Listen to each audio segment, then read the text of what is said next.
오늘도 복된 주일 맞이해서 하나님 앞에 예배하기에 나온 우리 모든 성도님들, 또 성령께서 여러분의 마음속에 함께 해주시고 또 위로해 주시고 또 힘주시고 또 평안을 허락해 주시는 복된 시간 되기를 간절히 소망합니다. 오늘 열왕기하 9장 말씀 당신은 평안하십니까? 라는 제목으로 말씀 나누겠습니다. 여러분 한 주간 평안하셨습니까? 네, 다행이네요. 평안하셨다기에. 자, 그리고 추석 연휴를 지내면서 또 여러 가지 많은 또 일들이 있으실 텐데 어쨌든 하나님께서 주신 평안 잘 유지하셔서 정말 다행입니다.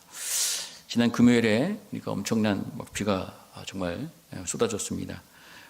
비가 좀 오고 나면 이 무더위 가시고 선선한 날씨가 오려나 했더니 정말 다행히도 정말 기온이 많이 떨어진 것 같습니다. 올여름 정말 무척 더웠는데 이 더위 언제 가나 많은 사람들이 만날 때마다 그 얘기를 했는데요. 어쨌든 때가 되니 더위가 이제 떠나간 것 같아요. 참 이 계절의 변화가 참 오묘하고 또 이것들을 운행하시는 하나님 앞에 먼저 영광 돌립니다. 오늘이 무슨 날인지 아십니까? 오늘은 물론 주일이지만 오늘이 바로 낮과 밤의 길이가 같아지는 추분이라고 합니다.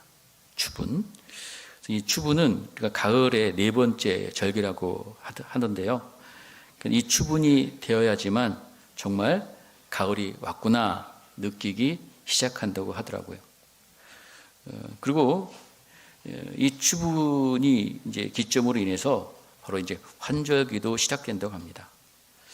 자, 이제 무더운 여름이 갔고 선선한 가을이 와서 참 평안하고 좋을 것 같지만 또 여러분 이제 환절기가 오면 또 뭐 걱정해야 돼요?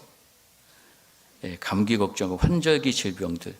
저도 벌써 기온이 툭 떨어지니까 코가 건질건질하면서 콧물도 나오고 재채기도 나오고 그러더라고요. 또 뭐가 가면 또 뭐가 와요. 그죠? 이런 것이 우리 인생이 아닌가 이런 생각들을 해보게 됩니다. 자, 오늘 우리가 열왕기 말씀들 우리가 살펴보고 있는데, 자, 열왕기, 그러니까 많은 왕들의 이야기가 바로 이 열왕기 말씀이에요.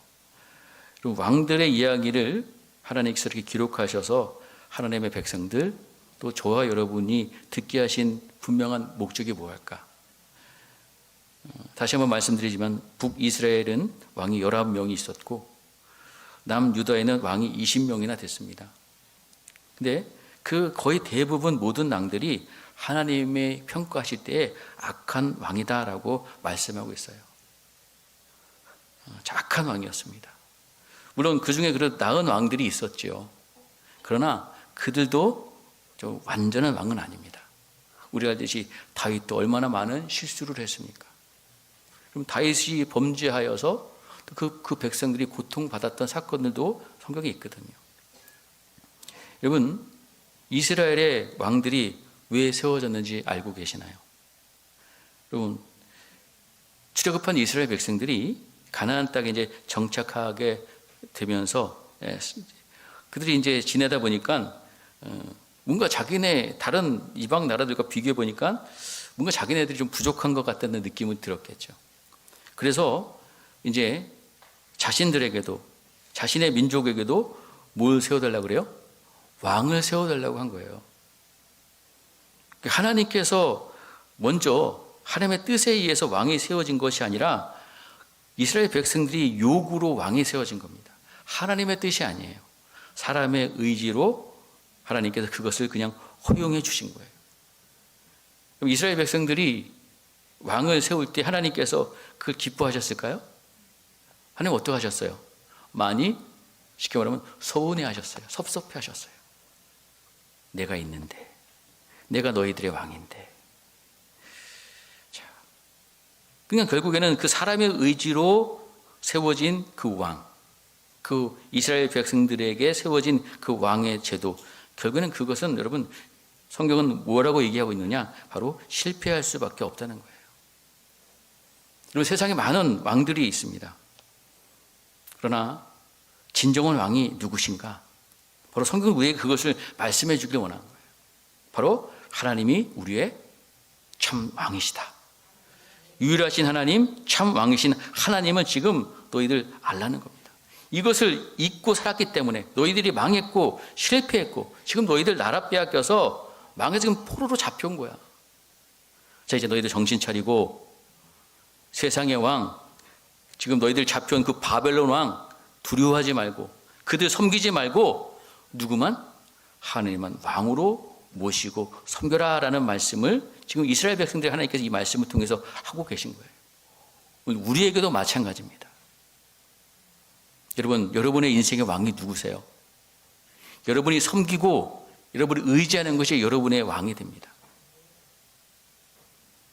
물질을 섬기고 세상을 섬기고 사람을 섬기면 그것이 여러분의 인생의 왕이 되는 거예요. 그것이 여러분의 인생을 책임져 줄 수 있을까요? 그 왕이 정말 우리에게 평안을 줄 수 있을까요? 자, 여러분, 이 9장의 내용은 하나님께서 아합의 가문을 심판하시는 내용입니다. 자, 여러분, 태평성대다라는 말씀 들어보셨을 거예요. 태평성대가 무슨 뜻이냐면 어진 임금이 나라를 잘 다스려서 어떤 태평한 세상, 태평한 시대를 일컬어서 우리가 태평성대다라는 이야기를 합니다. 그리고 사극이나 보면 그런 이야기들 간혹 듣긴 하죠. 또 이것이 서구 문화에서 보면 팍스 노마나라는 표현이 있어요. 로마 제국이 그 주변의 모든 나라들을 정복해서 평화를 유지했던 그 시대를 일컬어서 팍스, 평화라는 의미가 있는데 팍스 로마다라는 표현을 합니다. 근데 여러분, 근데 태평성대이건 팍스 로마건 간에 여러분 정말로 그 시대가 정말로 화평한 시대였을까? 인생의 문제에 정말 문제 없이 모두가 평화롭게 안전하게 살고 있었던 그런 시대였을까요? 여러분, 그건 아니죠.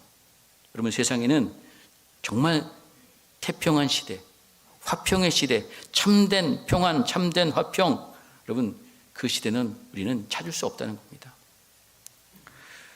자, 오늘 우리가 이 열왕기의 말씀을 보면서 아까도 말씀드렸듯이 이스라엘 백성들, 특히 북이스라엘 백성들을 그 왕들이 다 하나같이 악했어요. 특히 그 왕 중에서 가장 악한 왕의 시대가 바로 누구의 시대였습니까? 아합 왕이 다스렸던 그 시대입니다. 그 전후로 해서. 그래서 그때 누가 등장한다 그랬습니까? 바로 하나님께서 엘리야 또 엘리사 선지자들을 통해서 하나님의 역사를 이어나가고 계셨어요. 자, 오늘 우리가 읽은 이 열왕기야 9장 말씀은 이제 엘리사 선지자가 제자 중에서 한 사람을 택해서 예후에게 보냅니다. 그리고 예후가 그 선지자를 통해서 기름 부음을 받아서 이스라엘 왕으로 하나님께서 그를 선택해 주세요. 그리고 그가 이제 아합의 가문을 심판하도록 하십니다. 아합에 속한 모든 그 집안의 족속들, 가족들 다 심판하고 멸절하라고 이야기하고 계세요. 왜? 그들에 의해서 북이스라엘이 죄악으로 완전히 그냥 덮어버렸거든요. 자, 그래서 여호와가 기름을 받고 그 신복들에게 왕으로 추대받아서 지금 전쟁 중에 부상으로 왕궁에 있는 요람 왕을 찾아가서 죽이고 또 그 요람 왕을 문병했던 남유다의 왕 아하시아 왕도 죽이고 또 그의 어머니 이세벨도 심판하는 내용이 열왕기하 9장의 말씀입니다. 자, 오늘 우리가 읽은 이제 9장 14절부터의 말씀에 보면 자, 중간에 뭐라고 되어 있냐면 예후가 요람을 배신하였으니라고 표현하고 있어요. 자, 여러분, 당시에 북이스라엘 왕은 바로 요람이었습니다. 자, 그래서 이 예후는 그 요람의 부하죠. 군대 장관이었으니까 그 예후가 요람을 배반합니다. 당시에 이 북이스라엘은 아람 왕 하사엘과 길르앗 라못에서 전쟁을 치르고 있었어요. 자, 근데 이 전쟁에 참여했던 요람 왕이 그 전쟁에서 부상을 입어서 지금 이스라엘로 돌아와서 거기서 치료를 받고 있었습니다. 자, 그 전쟁에서 그래서 이제 왕은 치료받고 돌아가고 예후가 그 전쟁을 지휘하고 있었는데 그때 하나님께서 이 엘리사를 통해서 제자를 한 사람 보내서 예후에게 기름을 부어서 그를 왕으로 삼은 거예요. 자, 그래서 이 예후의 부하들이 이제 예후를 왕으로 세우니까 예후가 이제 부하들을 단속하면서 이제 반역을 해야 되겠죠. 그래서 이 소식이 자기를 왕으로 하나님께 세웠다는 이 소식이 밖으로 세워 나가지 않도록 단속하면서 당부를 합니다. 한 사람도 이곳에서 나가서 그 왕에게 가지 못하도록. 자, 그리고 이제 예후가 반역을 실행하기 위해서 그 하나님께서 맡겨주신 사명을 이루기 위해서 병거를 타고 이제 왕이 있는 이스라엘로 가게 되는 겁니다. 그리고 때마침 그곳에 이 요람이 부상당하고 있었기 때문에 유다 왕 아하시아도 요람을 문병하기에 거기에 함께 있었다라고 성경은 이야기하고 있어요. 자, 이제 왕이 있는 이스라엘 성에서 그 망대 위에서 파수꾼이 이제 다 관찰을 하고 있는데 저 예후의 무리가 막 성으로 막 달려오는 모습을 그가 보게 됩니다. 파수꾼이 봤을 때는 그가 예후인지는 처음엔 몰랐죠. 어떤 무리들이 달려오는 것을 보고 요람 왕에게 보고를 하니까 왕이 어떤 기마병을 보내서 그들이 평안하냐, 평화의 소식이냐 알아오라고 이제 시키죠. 그 명을 받고 이제 마병을 타고 이제 말을 타고 이제 예후를 만나러 갔어요. 그래서 예후에게 말합니다. 왕이 이제 시킨 걸 하죠. 평안하냐 묻습니다.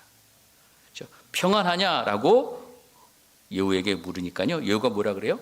평안이 내게 상관이 있느냐? 내 뒤로 물러나라 라고 하고 있어요. 갔던 전령이 돌아오지 않습니다. 파수꾼이 얘기합니다. 전령이 돌아오지 않습니다 라고 왕에게 보고하니까 왕이 또 한 사람을 다시 말을 태워서 다시 보내고 있어요. 다시 보냅니다. 또 가서 또 물어요. 뭐라고 묻습니까? 왕의 말씀이 평안하냐 하시더이다. 자, 그 말을 들은 예후가 또 대답합니다. 또 평안이 내게 상관이 있느냐? 내 뒤를 따르라 라고 이야기합니다. 두 사람을 보냈는데 두 사람이 다 돌아오지 않고 지금 예후 뒷공문이 쫓아오고 있어요. 다 파수꾼이 또 왕에게 보고합니다. 지금 그도 돌아오지 않습니다. 그리고 무리가 점점 가까워지는데 그 말을 모는 병거를 모는 사람을 쭉 보니까 바로 미친 듯이 병거를 모는 모습이 예후가 같습니다라고 왕에게 보고해요. 지금 예후가 오고 있구나. 자, 이 이야기를 들은 요람 왕이 지금 불편한 몸이지만 병거의 말을 메우라고 하여서 자기가 직접 예후를 만나기 위해서 유다 왕 아하시아와 함께 여러분 병거를 타고 예후를 맞이하러 나갔다라고 성경은 이야기하고 있어요. 자, 그들이 병거를 타고 예후를 만났는데 자, 그 장소가 어디라고 얘기합니까? 이스라엘 사람 나봇의 토지에서 만났다. 운명적인 장소예요. 나봇의 토지에서. 자, 그리고 요람 왕이 자기의 부하잖아요. 예후에게 직접 묻습니다. 자, 뭐라고 묻느냐? 자, 우리 한번 22절 말씀 한번 같이 한번 읽어볼까요? 자, 시작.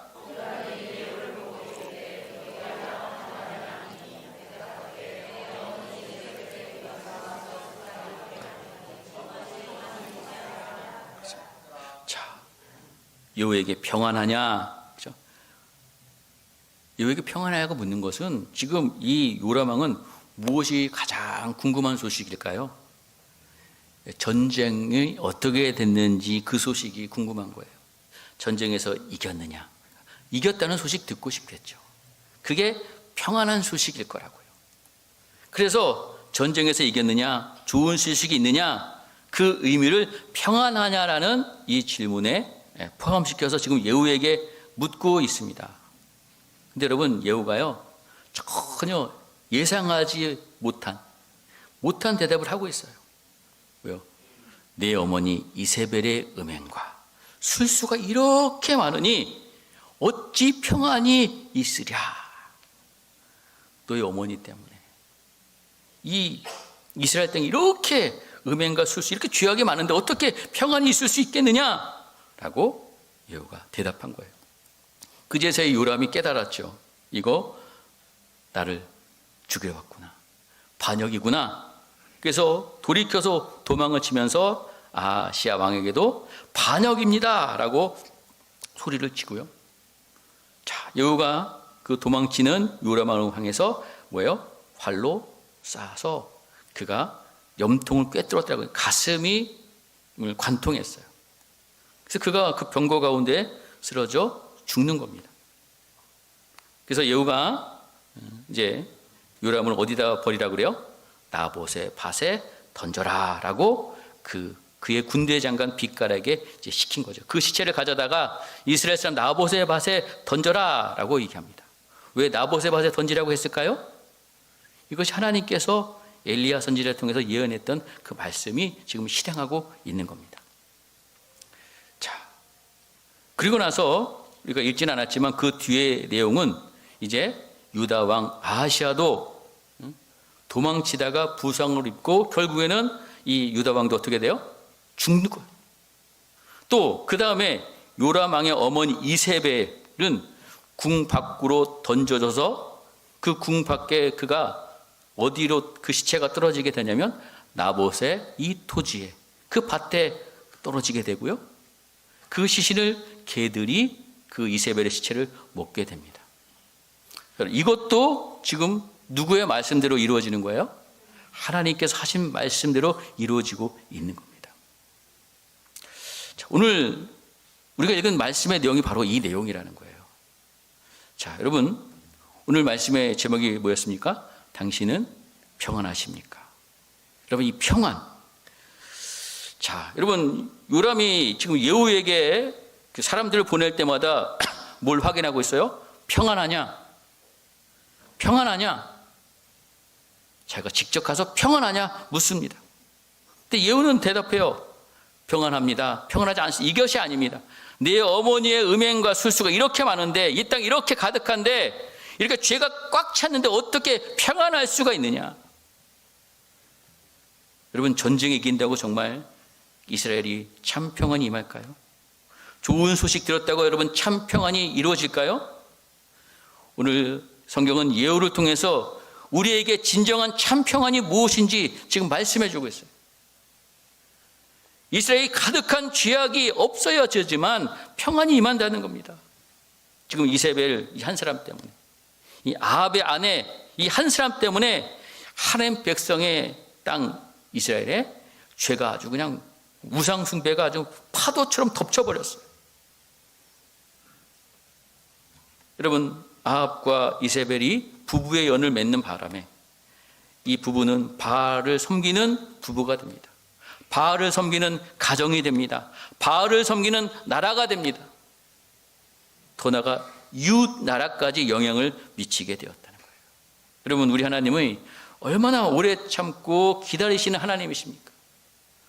이 이세벨 한 사람을 통해서 이 이스라엘 땅에 죄가 가득 참으로 말미암아 하나님께서는 드디어 심판의 칼을 예후를 통해서 빼 드신 겁니다. 남편도 물들었죠. 아들도 물들었죠. 딸도 물들었죠. 사위도 물들었죠. 또 왕국에 있는 신하 백성들 다 우상 숭배에 빠져서 하나님 앞에 심판을 받을 수밖에 없는 그런 지경에 이르렀다는 거예요. 특별히 여러분, 오늘 이 요아람도 그렇고 이세벨이 그 시체가 던져진 나봇의 포도밭, 여러분 이건 운명적인 장소예요. 여러분, 이 나봇의 포도밭이 바로 이스라엘 궁 바로 옆에 붙어 있었어요. 그래서 아합은 그 나봇의 포도원을 자기의 것으로 소유하고 싶었습니다. 그래서 나봇을 찾아가서 그 밭을 내게 좀 넘겨달라. 내가 더 좋은 토지를 줄게. 아니면 너가 원하는 것 줄 테니까 그 밭을 좀 내게 넘겨달라고 요구했을 때 아합은 그 왕의 요구를 거절합니다. 여러분, 왜 거절했어요? 여러분, 당시에 이스라엘 백성들은요, 자신들의 땅을 함부로 거래하는 것은 하나님의 뜻을 거스르는 거예요. 하나님께서 주신 기업, 그들은 함부로 거래할 수 없었습니다. 혹시 형편이 어려워져서 이 땅을 처분해야 된다면 누구에게 처분합니까? 가까운 친족에게 처분했다가, 그렇죠? 때가 되면 다시 그것을 돌려받을 수 있도록 그러한 제도를 갖고 있었던 나라가 이스라엘 백성들이에요. 그만큼 하나님께서 그들에게 주신 땅, 이 기업 잘 유지하고 지키는 것이 하나님의 백성다운 삶이고 하나님의 뜻에 순종하는 것이었습니다. 그래서 어쩔 수 없이 나봇도 거절할 수밖에 없는 거예요. 누구의 뜻대로 살기 위해서? 하나님의 뜻대로 살기 위해서. 여러분, 아합이 그 땅을 차지하지 못하게 되자 마음이 근심이 가득합니다. 괴로워합니다. 자기가 원하는 것, 갖고 싶은 갖지 못해서. 그래서 그의 아내 이세벨이요, 나봇에게 누명을 씌워요. 율법을 어긴 것처럼 음모를 꾸며고 증인을 세워서 결국 나봇을 죽이고요, 그 자녀들도 다 죽입니다. 그래서 그 밭을 빼앗아서 자기 남편 아합에게 주었어요. 얼마나 여러분 끔찍한 일입니까? 이 억울한 죽음, 이 비통한 죽음을 하나님께서는 다 알고 계셨다가 오늘 그것을 하나님께서 예후를 통해서 심판함으로 지금 나봇의 밭에 그 시체들이 던져지게끔 하고 있다는 거예요. 여러분, 우상 숭배자들의 특징은 그들 가운데는 뭐가 가득할까요? 예? 탐욕이 가득하다는 거예요. 여러분, 왜 우상을 섬겨요? 탐욕 때문에 그렇습니다. 욕심 때문에 우상 섬기는 거예요. 여러분, 우상 섬기는 사람들이 남 잘 되라고 섬깁니까? 자기 잘 되기 위해서, 자기 성공을 위해서 우상 섬기는 겁니다. 여러분, 우상 숭배는 탐욕이 함께 항상 공존하게 되어 있어요. 우상 숭배, 이 탐욕으로 이 이스라엘의 죄악이 가득해질 수밖에 없었던 거예요. 여러분, 성경에 보면 우리 인간은 결국에 욕심이 잉태되어서 뭐를 낳는다 그래요? 죄를 낳고 죄가 장성하여서 어떻게 된다 그래요? 사망에 이른다라고 성경에 말씀하고 있습니다. 성경에 또 탐심은 또 우상 숭배라고 성경에 이야기하고 있거든요. 자, 여러분, 이 한 사람의 죄악으로 인해서 온 나라가 죄로 물들게 만든 이 모습을 보면서 이 한 사람이 얼마나 중요한지 다시 성경은 우리에게 말씀해 주고 있어요. 근데 여러분, 이보다 먼저 한 사람이 큰 문제를 일으켰던 것 우리 잘 알고 있죠. 바로 아담 한 사람 때문에 우리 모두가 죄인이 되었습니다. 근데 여러분, 제2대의 아담으로 오신 예수 그리스도 한 분 때문에 그를 믿는 모든 사람이 의인이 되었던 것들, 우리는 그것을, 그 역사를 알고 있어요. 자, 여러분, 이 죄의 문제가 해결되지 않으면 평안을 찾을 수 없다는 겁니다. 평안을 누리는 것 같아도 그것은 참된 평안이 아니라는 거예요. 사랑하는 성도 여러분, 여러분은 어디서 그 평안을 누리고 계십니까? 무엇으로 그 평안을 누리고 계십니까? 그 평안은 정말 참된 평안입니까? 자, 오늘 하나님께서 예후를 통해서 이세벨하고 아합의 가문을 심판하심으로 인해서 이스라엘의 잃어버린 그 평안이 회복되기를 원하셨어요. 자, 근데 여러분, 인간에 의해서 이루어지는 그 평안은 솔직히 오래 가지 못합니다. 다시 죄에 굴복하는 것이 바로 우리 인간의 연약한 모습이거든요. 그리고 역사를 돌아보면 하나님께서 악한 자를 심판하시지만 또 인간은 죄를 짓고 또 약한 자는 또 역사 속에서 또 등장합니다. 오늘 우리가 성경에서 이 아합이 하나님 말씀에 순종하여서 그 심판의 그 도구로 쓰임 받고 있지만, 우리가 열왕기하 10장에 보면 아합도 하나님 앞에 온전한 순종을 하지 못했어요. 아합의 가문을 심판한 것 잘했습니다. 또 당시에 바알의 우상 숭배를 제거한 것도 참 잘했어요. 근데 이 예후가 금송아지 숭배는 제거하지 못하거든요. 다시 이 이스라엘 땅에 그 죄의 씨앗들을 남겨놓고 있다는 거예요. 바로 이것이 바로 우리 인간의 한계라는 것입니다. 자, 여러분, 우리 인간들을 배후에는 이 죄를 짓게 만드는 그런 아주 대단한 권세가 있어요. 어떤 권세죠? 네? 사단의 권세죠, 사단. 그 배후에 조종하는 사단의 권세가 우리 인간들을 죄를 짓게 만들고 있는 겁니다. 자, 여러분, 하나님께서 창조하신 목적이 바로 무엇을 위해서 우리를 창조하셨다고 여러분 알고 계시나요? 우리에게 참 안식을 주시기 위해서 우리를 지으셨어요.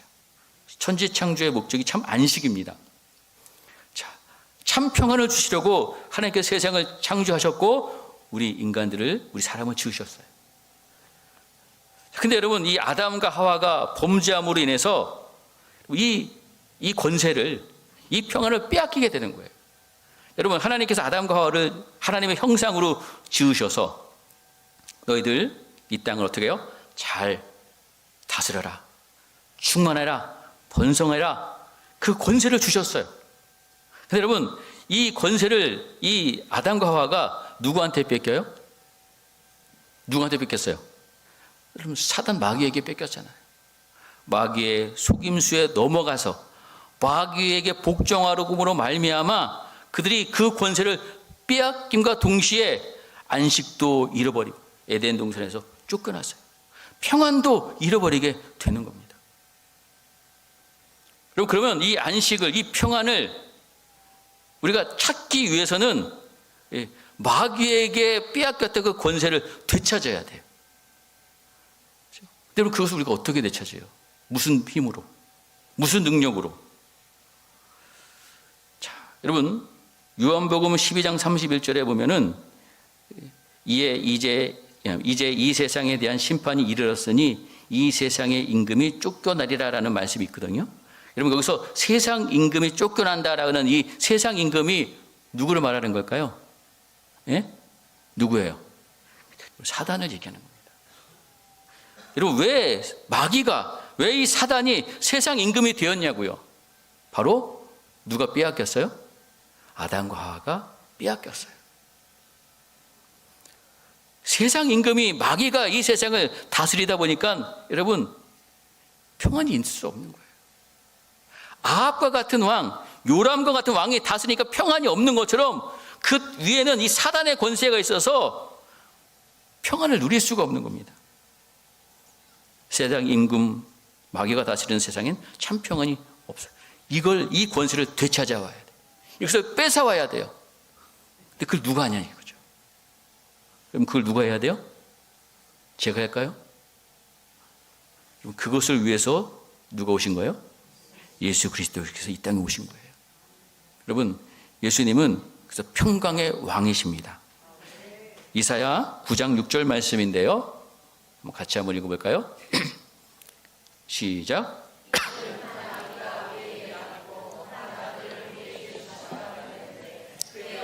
정사를 메었고 그의 이름은 기묘자라 모사라 전능하신 하나님이라 영존하시는 아버지시라 평강의 왕이라 할 것임이라. 여러분, 평강의 왕 예수님께서 오셔서 그 평강을 다시 되찾아 주셔야 돼요. 이건 죄의 문제를 해결해야지만 그 권세를 찾아올 수 있습니다. 예수님께서 이 땅에 오신 목적이 뭐냐? 따라해 봅시다. 예수님은 마귀를 멸하시기 위해, 마귀의 일을 멸하시기 위해 이 땅에 오셨다.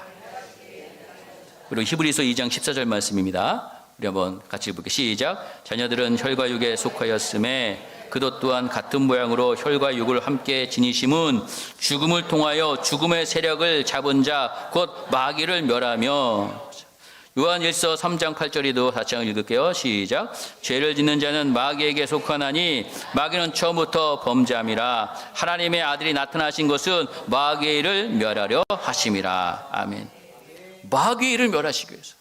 마귀를 멸해야지만 우리가 하나님의 자녀가 되고 죄 문제 해결되고 마귀에게 빼앗기신 그 권세를 되찾을 수 있어요. 평안을 누릴 수 있다는 거예요. 죄가 제거되지 않고는 여러분, 우리가 평안을 누릴 수 없다는 것입니다. 그래서 아까 요한복음 12장 31절에 말씀하신 것처럼 이 세상에 대한 심판, 예후를 통해 하나님께서 아합의 가문을 심판했지만 그거는 하나의 모델에 불과하고 이 세상에 대한 심판이 하나님을 예수 그리스도 통해서 이루어져야 되는데 첫 번째 누구에게 대한 그 심판이냐? 세상 임금이 어떻게 된다고요? 쫓겨난다. 쫓아내는 거예요. 세상 임금을. 사단을 쫓아내는 거예요. 어디로 쫓아낼까요? 여러분, 그래서 계시록 20장 1절에서 3절 말씀 우리 한번 같이 한번 또 읽어보겠습니다. 시작. 또 내가 보매 천사가 무저갱의 열쇠와 큰 쇠사슬을 그의 손에 가지고 하늘로부터 내려와서 용을 잡으니 곧 옛뱀이요 마귀요 사단이라. 잡아서 1000년 동안 결박하여 무종에게 던져 넣어 잠그고 그 위에 임봉하여 1000년이 지나도록 다시는 만국을 미혹하지 못하게 하였는데 그 후에 반드시 잠깐 놓이라 라고 얘기하고 있어요. 작가 요한복음 12장 31절에는 세상 임금을 어떻게 한다고 그랬어요? 쫓겨난다, 쫓아낸다 그랬어요. 또는 계시록 20장 3절에 보면은 어디에 던져놓는데요? 무정에게 던져놓는다. 여러분, 여기서 쫓겨난다는 그 헬라어 말하고 이 던진다라는 이 말이 어근이 같은 말이에요. 세상 임금이 어디서 쫓겨나느냐, 어디로 쫓아내느냐, 바로 뭐예요? 천사가 이 사단을 결박해서 무정에게 그것을 가둔 사건이 바로 그 사건인데, 그 사건이 어떻게 이루어지느냐? 예수님께서 이 땅에 오셔서 그 공생의 동안에 예수님 그 사역을 하시고 예수님께서 십자가에 죽으시고 부활하셨을 때 여러분 이 역사가 일어나는 거예요. 예수님께서 이 땅에 오셔서 하나님의 나라를 선포하셨습니다. 사단에게 빼앗긴 그 나라를 하나님께 회복하셔서 이제 하나님 나라가 임하게 되는 거예요. 십자가에서 죽으시고 부활하셔서 사단의 권세를, 그죠? 사단을 쫓아내시고 가둬서 이 사단의 힘과 영향력이 이제 하나님께 약화시켜버렸어요. 약화시켰어요. 여러분, 그래서 우리가 이제 예수 그리스도를 통해서 우리가 빼앗겼던 그 평안, 죄로 인해서 누리지 못하는 평안, 하나님과 우리가 관계가 깨어져서 누리지 못하는 그 평안을 예수 그리스도께서 이 땅에 오셔서 십자가에서 죄의 문제 해결해 주시고 사방 권세 이기시고 부활하셔서 사단에게 빼앗겼던 그 권세 다시 되찾으셔서 만왕의 왕, 만주의 주가 되셔서 우리에게 이 평안의 은혜를 누릴 수 있는 축복을 허락하여 주셨던 사실을 우리는 깨달아야 될 줄 믿습니다. 에베소서 그래서 2장 14절 말씀에는 뭐라고 얘기하고 있느냐? 한번 같이 읽어볼까요? 시작. 그는 우리의 화평이신지라 둘로 하나를 만드사 원수된 것 곧 중간에 막힌 담을 자기의 육체로 허시고, 그렇죠? 막혀버렸어요. 하나님과 우리의 관계가 막혀버렸습니다. 그것을 예수님께서 육체로 십자가로 허셔 휘장이 갈라졌죠. 그래서 예수님께서 이 땅에 오셔서 우리에게 뭘 주시는 거예요? 평안을 주시는 겁니다. 자, 우리 요한복음 14장 27절 말씀입니다. 함께 읽어볼까요? 시작. 평안을 너에게 끼치노니 곧 나의 평안을 너에게 주노라. 내가 너에게 주는 것은 세상이 주는 것 같지 아니하리나. 너희는 마음에 근심하지도 말고 두려워하지도 말라. 여러분, 예수님께서 우리에게 평안을 주신답니다. 이 평안은 예수님께서 주신 너에게 준다. 나의 평안, 예수님의 평안, 그 나의 평안 너에게 준다. 세상이 주는 평안이 아니에요. 위장된 평안, 가짜 평안, 그것이 아니라 영원한 평안, 참된 평안을 우리에게 주신다고 말씀하고 계십니다. 요한복음 16장 33절도 말씀하고 계신데요. 또 한번 읽어볼게요. 시작. 이것을 너희에게 이르는 것은 너희로 내 안에서 평안을 누리게 하려 함이라. 세상에서는 너희가 환난을 당하나 담대하라. 내가 세상을 이기었노라. 아멘. 그렇습니다. 여러분, 예수님께서 이 평안, 이 하늘의 평안, 참된 평안, 영원한 평안을 주시기 위해서 여러분 이 땅에 오셨습니다. 여러분, 그분을 여러분의 구주로 왕으로 섬기십시오. 그 평안을 누리게 될 줄 믿습니다. 시편 119편 165절 말씀 보면은 이런 말씀도 있는데 한번 읽어볼까요? 시작. 주의 법을 사랑하는 자에게는 큰 평안이 있으니 그에게는 장애물이 없으리로다. 아멘. 여러분, 주님의 법을 사랑하는 자들에게는 큰 평안이 있다고 말씀하십니다. 그러니까 하나님의 말씀을 그래서 늘 가까이 해야 돼요. 주야로 묵상해야 됩니다. 그러니까 하나님의 말씀을 주야로 묵상하지 않으면 어떻게 돼요? 그죠? 주인의 길에 서게 되고 오만한 자의 자리에 앉게 되고 악인의 길을 쫓게 되는 거예요. 그렇게 않기 위해서 우리는 복 있는 사람은 오직 여호와의 율법을 주야로 묵상합니다. 그럴 때 큰 평안이 임해요. 큰 평안을 누리게 되는 거예요. 우리가 말씀을 통해서 주님과 가까이 하면서 그 평안을 날마다 누리시는 저와 여러분 되시기를 주의 이름으로 간절히 축원드립니다. 또 여러분은 빌립보서 4장 6절 7절 말씀이죠. 또 같이 한번 읽어볼게요. 시작. 아무것도 염려하지 말고 다만 모든 일에 기도와 간구로 너희 구할 것을 감사함으로 하나님께 아뢰라. 그리하면 모든 지각에 뛰어난 하나님의 평강이 그리스도 예수 안에서 너의 마음과 생각을 지키시리라. 아멘. 여러분, 물론 사단의 권세가 많이 힘을 잃었어요. 그러나 사단이 지금 마지막 발악을 하고 있는 시대에 우리가 살고 있습니다. 그 사단에 여러분 속지 마십시오. 그 유혹에 미혹에 넘어가지 마십시오. 그럼 그렇게 우리가 주의 법을 하는 말씀을 늘 사랑하고 가까이 해야 되고요. 기도해야 되고요. 그래야 우리가 이 평강을 누립니다. 평강을 누립니다. 자, 기도가 우리를 살리고 평안을 누리게 해주시고 기쁨을 주신다는 사실을 깨닫고 여러분 기도하는 삶, 회복하는 우리 모든 성도님 되시기를 다시 한번 주님의 이름으로 간절히 축복합니다. 여러분, 하나님은 이 아합의 가문을 정말 말씀하신 대로 심판하셨어요. 하나님의 역사를 주관하시는 그 하나님, 신실하게 하신 말씀 그대로 행하시는 하나님이십니다. 또 나봇 이 의인의 그 억울한 죽음을 반드시 갚아주시는 의로우신 하나님이세요. 여러분, 그렇기 때문에 성령께서 우리 안에서 평안을 주시는데 우리가 이 세상 살면서 또 이렇게 죄로 넘어질 때 있어요. 그때 죄를 지적하실 때 깨닫게 해주실 때 빨리 회개하여서 죄의 문제 해결 받으시고 하나님의 주시는 그 평강 누리고, 그죠? 평강을 전하는 우리 모든 성도들 되시기를 주의 이름으로 간절히 축원드립니다. 여러분, 하나님과 우리 사이에 막혀있던 죄, 이것이 바로 우리의 평안함을 누리지 못하도록 했거든요. 이제 이 문제, 우리 인간이 해결할 수 있는 문제가 아니었어요. 그래서 예수님께서 이 땅에 오셔서 십자가에 못 박으시고 우리의 죄값 다 지불하여 주셔서 이제 우리가 이 평안을 누리게 되었던 겁니다.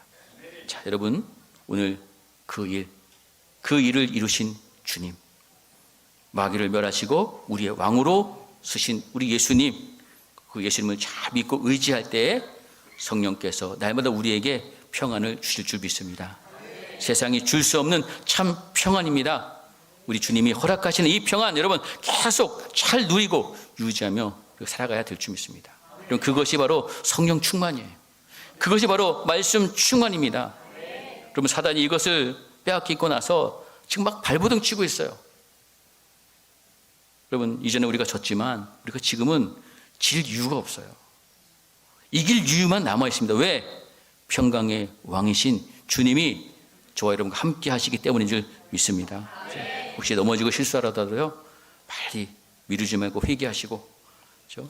여러분, 나봇이요, 우리가 하나님 말씀을 순종하다가 참 죽임을 당했어요. 뭐 인정하자고는 참 어떻게 보면 참 비참하죠. 죄와 타협하지 않아서 죽임을 당했지만 하나님 말씀에 끝까지 순종한 사람입니다. 분명 하나님께서는 그를 의롭다 여기시고 그 하나님 나라의 영원한 생명을 누리게 되는 것이겠죠. 자, 오늘도 주님이 주시는 참 평안을 누리시며 하나님의 선한 역사를 이뤄나가시는 복된 성도님 되시기를 주님의 이름으로 간절히 축원드립니다. 그러면 사람 살리고 세우는 그런 사명 날마다 감당하시면서 항상 기뻐하고, 그렇죠? 쉬지 말고 기도하고 범사에 감사하면서 우리가 이 세대를 본받지 말고 오직 마음을 새롭게 함으로 변화를 받아서 하나님이 선하시고 기뻐하시고 온전한 뜻이 무엇인지 분별하면서 살아갈 때에 오늘도 참 평안이 여러분 삶 가운데 충만하게 역사할 줄 여러분 믿습니다. 그래서 우리가 양육반도 여러분 신청하셔서 양육도 받고요. 밤새고 기도에 한다는데 한번 참여하셔서 깊은 기도도 해보시고요. 또 하나님의 말씀을 사랑하시면서 성경 시험도 푸시고요. 그런 것들 다 여러분 우리 하나님과 더욱더 친밀한 교제 속에 하나님의 참 평안을 누리기 위해서 우리가 다 하는 것들이에요. 그 참 평안이 여러분 그냥 가만히 있는다고 여러분 누려지는 것이 아닙니다. 그 평안 빼앗기지 마시고 우리의 왕이신 주님의 통치 받으며 그분이 주신 참된 평안 날마다 누리시는 우리 모든 성도님 되시기를 주님의 이름으로 간절히 축복드리겠습니다.